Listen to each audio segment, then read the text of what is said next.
Finally got a little office set up, and we are going to be going into Thanksgiving. So we are going to keep this episode brief, but hey, we have the office set up. So look forward to full length videos coming from now on.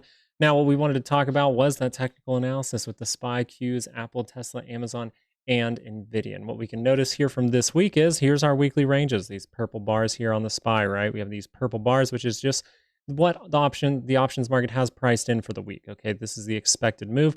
And you'll notice right when we start to hit that expected move to the upper side, we're starting to see that sell off. And we're going to see that more so on the Qs at this point.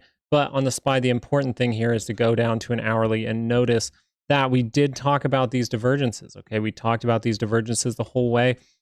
And even though we've been saying, yeah, wait for the reversal, wait for the reversals coming, you can notice how we can take a lot of time for that to happen until we get into negative territory on the MACD. We see these divergences all setting up here. It's a good sign that things are most likely going to turn around in the very, very near future.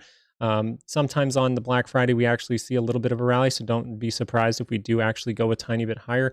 But you'll notice as of right now, we are running into weakness at the top of that weekly expected move. And we have that 68% chance to land back in this zone, okay? Now, the big thing that we want to point out on the SPY, we're going to point it out in the Qs too, is we are way, way outside of that monthly expected move for November. So we could, if something happens, we do have a 68% chance to land back beneath this yellow line here in this zone down here, okay? So we're well out of that expected move. 68% chance we go back down into it, and we would have to see some dramatic selling as of next week in order for that to happen.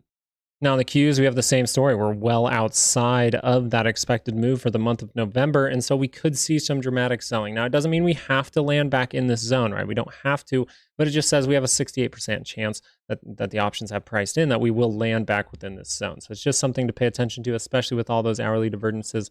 Now on the Qs, we do notice we are hitting the top side of that weekly expected move, these purple bars here, and you'll notice how we do see that resistance start to come in. And that's what's really good about these weekly ranges. It can give you a target to hit throughout the week. If you're, pointing in a certain direction, it's very, very useful.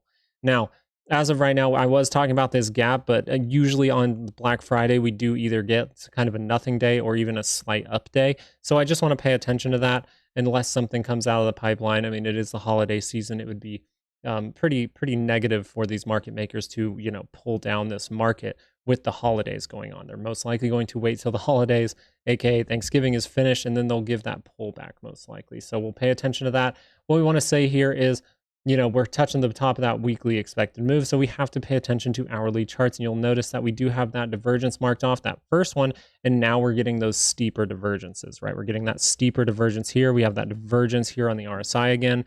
Okay, so we're seeing those play out, and the important part with this is these divergences get us close to that center line. When we get close to that center line and we actually are able to cross back down, that in my mind is the overall full confirmation of those divergences playing out, and we can see a negative trend begin. We've been saying it for a little bit of time, but we need that to actually give us that sell-off to get into negative territory before we see that negative trend.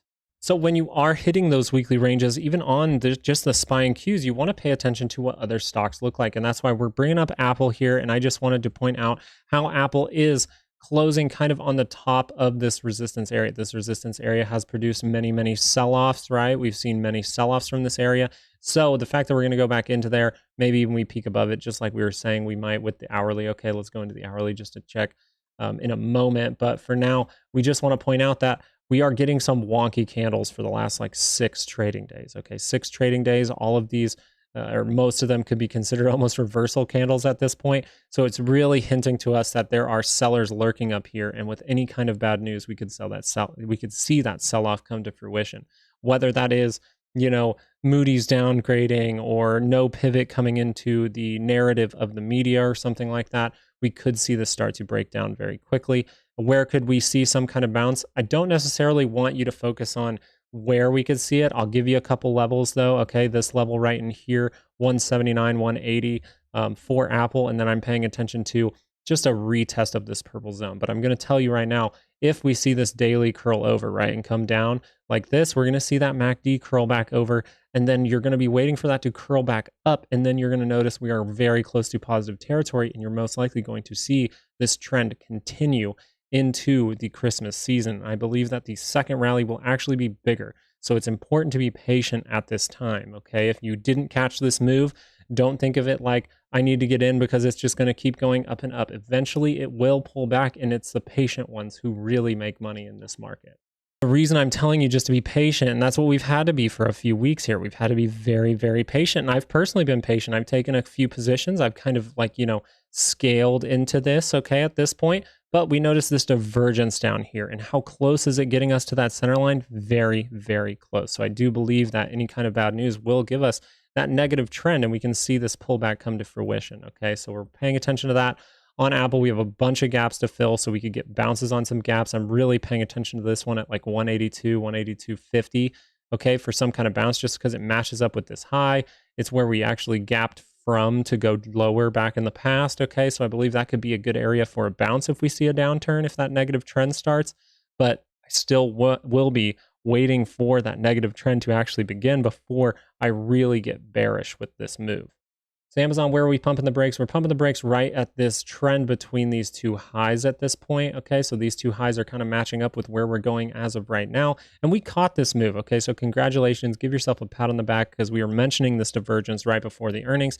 We see that explosiveness with the decent earnings, and then we see us starting to run into trouble up at these highs, okay? At these highs, we're starting to run into a little bit of trouble, but what we overall want to pay attention to at this point, probably a level of about 132 could be good for Amazon to bounce from. But I also, just because it is a pretty high move, I want to look at this 126, 127 level. It would be right where that gap resistance starts, okay? Right where this gap resistance starts. Well, I guess in this case, it would be gap support. So in this case, this can be gap support, but what I want to really focus on is just watching this MACD. If it curls down even into negative territory and then curls back up into positive territory and crosses, giving us that confirmation, you are most likely going to see another extension of this move. And I believe the second move might even be bigger than the first one.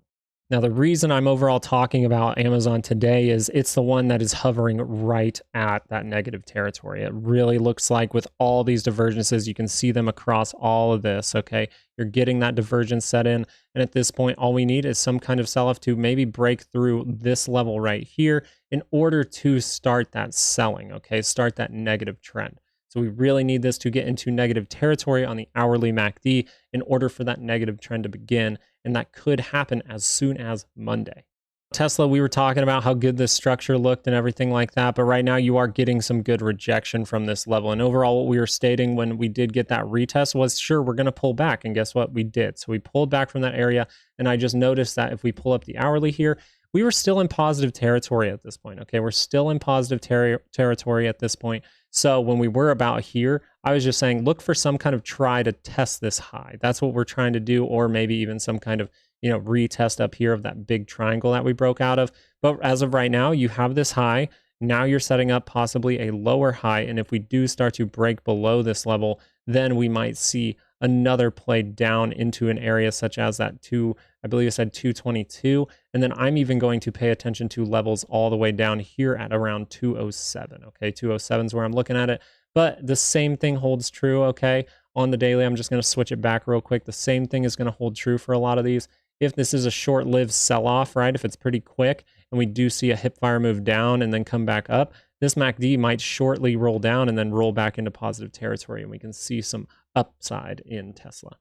Now, Nvidia, we were talking about this before earnings, and it looks like, overall, I just was stating how the earnings have to be really, really good for this stock to, make that expected move of 10% up or 10% down this week. I believe it's 9%, but I'm going to say 10 for now. So in order to get that, you really need some good earnings to kind of, validate this price for Nvidia at this point. I do believe it is a good stock. I really do at this point. But you can notice we are seeing that selling step in. If we start to close below that level right here of about 484, then we could be in some trouble, and we're going to get that pullback. And I'm really liking this gap here, this gap right here around that 435-ish area. Okay, that 435 area, but still holds true for this one too, because this is such a strong move that if we pull down and then curl back up, you're going to see this MACD curl down, maybe even get into negative territory and turn back up. Okay, so we really just want to be very patient, okay, patient with this move. And we want to collect as the move starts to get to areas where we see it as a good buy. So that's why I'm looking at this 435 at this point. And if I see that MACD curl up, I know I can hold this, and most likely we are making some kind of ABC pattern, okay? Most likely we are going to see some kind of ABC pattern from this area, right, to get us to a test of the point between these two highs. The trend between these two highs is what I'm going to pay attention to in the future, but as of right now, I just need to be patient and wait for this thing to pull back. Now, the overall good thing with NVIDIA, this is very good, okay? You are dipping down into that negative territory. Now, you have bought yourself a little room, so you are still able to curl up. You will be in that positive territory, so you do have a chance to come and test this high, even come above it, and maybe you just connect these and say, if we do see some upside, we could come all the way back up into here, somewhere around like 515, right? Just point that out. But you'll notice the downside is way more juicy, right? There's a lot more downside, a lot more probable downside. So at this point, you're in negative territory. If you do see that curl up and it curls right back down, we actually could see that negative trend fully begin and then see that pullback come to fruition. You're just noticing that your upside is more like something like this, whereas your downside is, it could come all the way back down to this gap fill around 422 before we see buyers step back in. Now, yields, this is important, okay? In the FOMC minutes, they didn't say anything about cutting rates in December, and I think a lot of people were thinking that there might be some kind of pivot coming towards the end of this year in these last couple months here. So what we were paying attention to was, I said, if we do go lower, we're most likely going to see a test of that high that we broke out of that caused some selling. Right now, we're getting that test, okay? We officially got that test today. So we tested that area, we bounced up from it, and we're getting this green bar. So we just want to pay attention if we do start to see some steam come with these yields, maybe with some data or something comes out over the weekend or something like that, and then we see a little bit of a pop here. And this will sell off the market, okay? If they think that, there is more rate raises on the table, then people will get scared out of positions and we'll see a lot of tech stocks suffer. I am still paying attention to that level of about 4.8, okay? 4.8 is pretty much where I'm paying attention to for these yields. And if we just switch over to TLT, you'll notice that I did have this line drawn here. And overall, what I wanted to point out from all this, even with all my drawings still up, okay, overall, the thinking here was we most likely maybe need to make a deeper right shoulder, okay? But what I want you to pay attention to is how tight this is getting, okay? It's gotten even tighter, even though we mentioned it was tight, I think 2 days ago. It's even tighter now. So if we pull up, say, like a 1 hour or something like that, you're going to notice how close we are to that center line, okay? So we're very close to that center line. You have divergences all along this thing, and all you're looking for is this to go to negative territory. And once that goes into negative territory, we can start that negative trend, meaning that those yields might head a little bit higher, and you have a bunch of gap fills to pay attention to on the way down, okay? That's why I'm really paying attention to this one, because it lines up with good liquidity around the bottom right, and it even lines up with some liquidity on our left shoulder that would have been. Okay, with the VIX here, we're seeing this big pop because we close below the 200 and the 50. When we close below the 200 and the 50, you're going to see this downward move, okay? When we squeeze and squeeze and squeeze and keep closing below that day in and day out, you're going to see this thing keep squeezing. But we really wanted to pay attention to this compared to the VVIX. So the VIX is actually making this steep move down. The VIX is actually holding up better, but as of today, we saw that red bar, okay? The VIX was actually down by 3.6%, and then the VVIX was actually up by almost 2%. So this is what we're paying attention to. This MACD on the VVIX is actually very close to crossing, and it's not that far away from positive territory, meaning that the VVIX and the VIX can both start a positive trend soon on a daily chart, and we could see this thing getting above these moving averages. Sorry about that. We're kind of reorganizing upstairs, but the VIX here, what we really want to pay attention to is the 50 and the 200 are very close together, okay? So when the 50 crosses, that's actually a crash indication when the 50 crosses the 200. And I think that's actually got a good chance to happen with this potential sell-off that is, maybe going to come next week because of how all these divergences are looking. It has a high probability of happening that we do actually get above this and we do see this cross, okay? And so I've been saying this is our crash indication, and it very well could be a bigger sell-off than even I assume. But at this point, I am leaning towards that higher low setup, okay? I think that Christmas rally is going to come in the end of the year, and maybe we actually do get some kind of, talk about a pivot coming in the first quarter of 2024 when we talk about that in December, okay?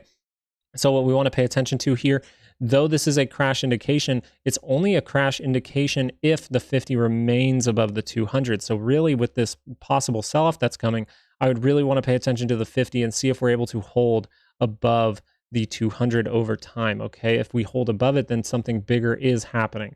But if we do see a sudden move in the 50 coming above the 200, and then we see that cross right back down, that actually is a good sign that this isn't the crash at this point, and we're going to see an extension into this move. But right now, we really just want to pay attention how the VIX is actually making lower, lower, lower moves, and the VVIX is actually holding up better, and we're getting that green, very, very green bar as of today compared to the VIX, right? Down 3.6% compared to up 2% is something to pay attention to at this point. So the overall takeaway from this video is we have to be patient with these divergences. Yes, the divergences are there. You can scale into positions, but you need those divergences to play out by getting into negative territory to start that negative trend. And it really looks like, with a hint from the VVIX today, that we might be getting that sell-off come next week. Okay, so I believe that as of Monday, we actually could start to see stocks pull back, and we're seeing those resistances come into play. Okay, so let's pay attention. But overall, the takeaway from this is be patient.